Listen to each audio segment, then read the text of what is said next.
floating head of doom! Now all who see it looming over Skyland shall tremble in total and complete fear of me, Chaos, and I shall call it my Doom Cranium! Och, now! Not evil enough! How about the Skull of Calamity? Ugh, that's not it. Melon of Marauding! Fear Noggin! Note to self. Come up with better name for giant floating head. Oh, and ignore all of Glumshank's ideas. Dear Diary of Doom! Entry 3. After much deliberation, I have decided to call my shiny new Doom Station, Bum Bum Bum Bum, the Sky Eater! Now behold, foolish Skylander fools, as your beloved Skylands is totally consumed by my mighty floating creation, all to feed the darkness, which powers it from within, and as it grows, so shall my power. Then I will unleash my ultimate evil plan for victory! Once my Sky Eater reaches full power, I will use it to create a cataclysmic mega rift to finally and completely destroy everything that those ridiculous Sky Losers hold dear! Dear Diary of Doom! Entry 8. Seriously, who knew the darkness has a voice? It actually spoke to me. And not surprisingly, the first words out of its, I want to say mouth thing, was my name! Of course! No doubt even the darkness was moved to sentience by my incomprehensibly awe-inspiring presence! Now, if I could just move my butler Glumshanks to higher intelligence the same way. Nah, too much work. I'll just replace his brain with something smarter. Maybe a squirrel, or a butterfly, or something. I wonder whatever happened to my old Archean Conkertron. Yes, maybe I could just switch their brains. Then I'd have 2 mindless robot servants to do my evil bidding. Ingenious!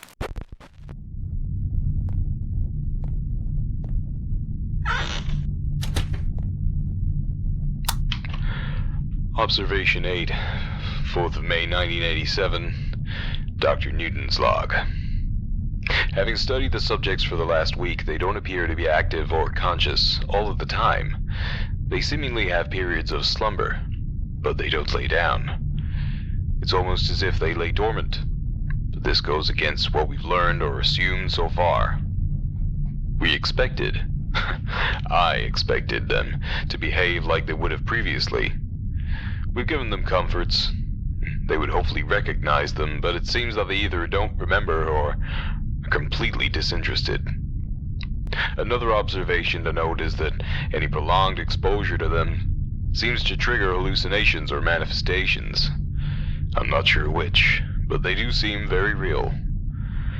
I've ordered a further separation between the staff and the subjects, but this is something we'll need to study further to ascertain how close we can get to the subjects before any adverse effects start. End of log.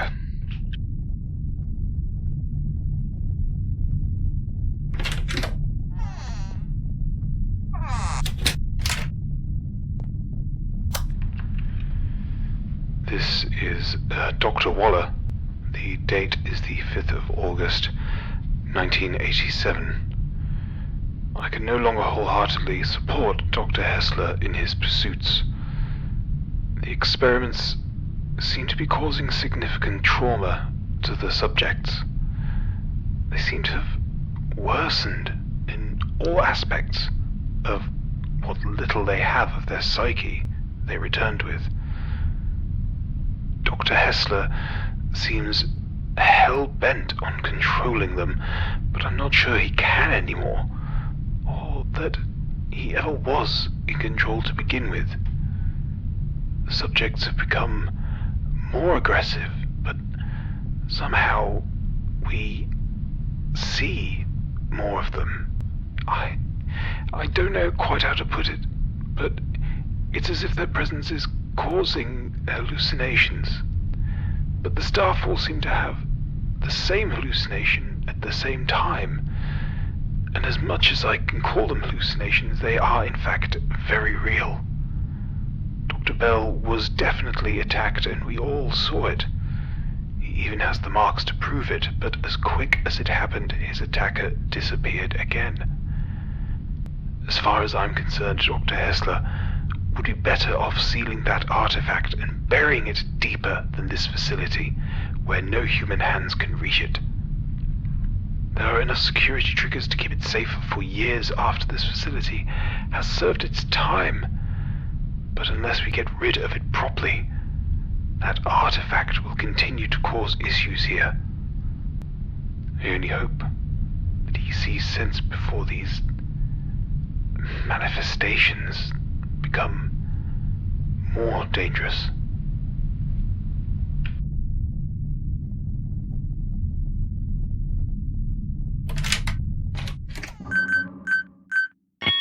I am the perfect weapon. Everything about you ISOs is a threat to us. Spread my pain. A threat to our perfect system. Infect the grid. Destroy everything in my path. A threat I must eliminate. My purpose is clear. Everything is coming to an end. How much she worries. But I can't think of any other way to break this stalemate. To show them we are just as good. But I must be careful. If I play too well, we'll be seen as a threat. But I must also win. I have to win. They found out whom, or rather what, I am, and they stopped me from continuing on in the tournament. The ISOs were rallying. I almost started what I'd wanted to avoid in the first place. But Clue of all programs embraced me. Don't you have a grid game to prepare for? Recoded the system rules and let me compete. Never thought he would...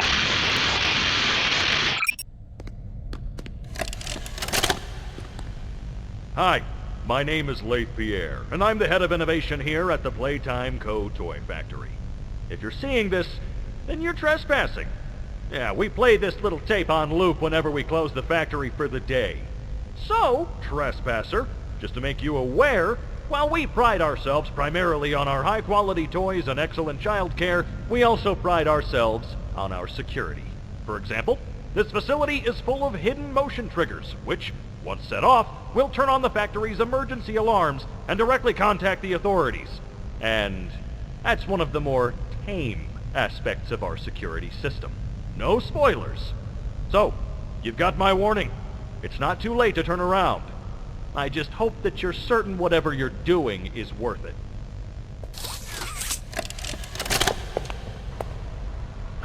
Rich, where are they keeping the Huggy boxes? I don't know. I couldn't tell you. Remember when maintenance left did a sweep of this place? No. Exactly. Nobody in this stupid company knows what they're doing. Oh, I swear, I haven't seen a single box in its place since they started flooding the storehouse with orphanage junk. Right. I get it. It's a nice program and all, on brand, but... it's just hard to be happy about it when manufacturing's on our necks about it, because we can't find stupid Huggy boxes! Rich. You're right. You're right. It's for the orphans. I just wish there were less boxes. Anything less would be more habitable. Is that even a word? Habitable.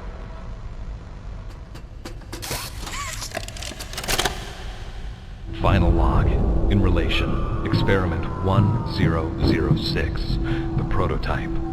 Coordination and cooperation is evidently within his skill set, as well as the skill set of all other experiments of his type. Though still missing, today's events are no doubt in relation to him.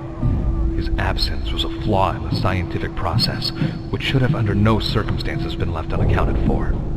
That's why I'm making this log, so that the same mistake won't be made twice. Any future experiments will need to be contained and disposed of in a secure location. I'm not worried about myself. One breakthrough and I'll be back. We must forge onwards in the name of science, whether those who are beneath us understand it or not. End of...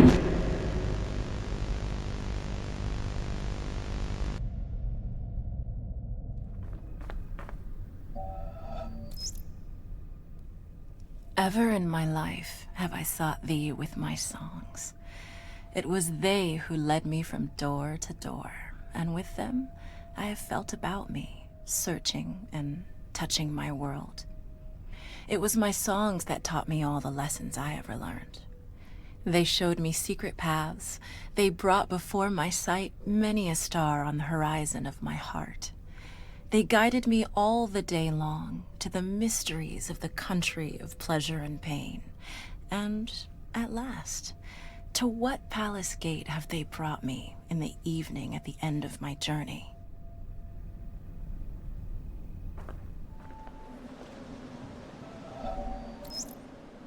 The core development team of The Witness was comprised more or less as follows.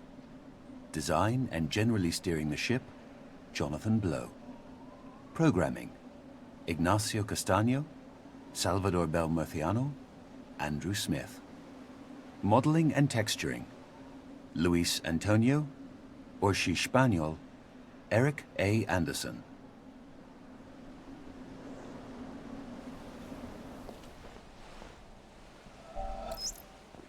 Additional contributions in modeling by Shannon Galvin, Alex Hayworth, Andrea Blazic, Eric Urquhart, and David Hellman. Additional contributions in programming by Casey Miratori, Andrew Heenick, Nicholas Ray.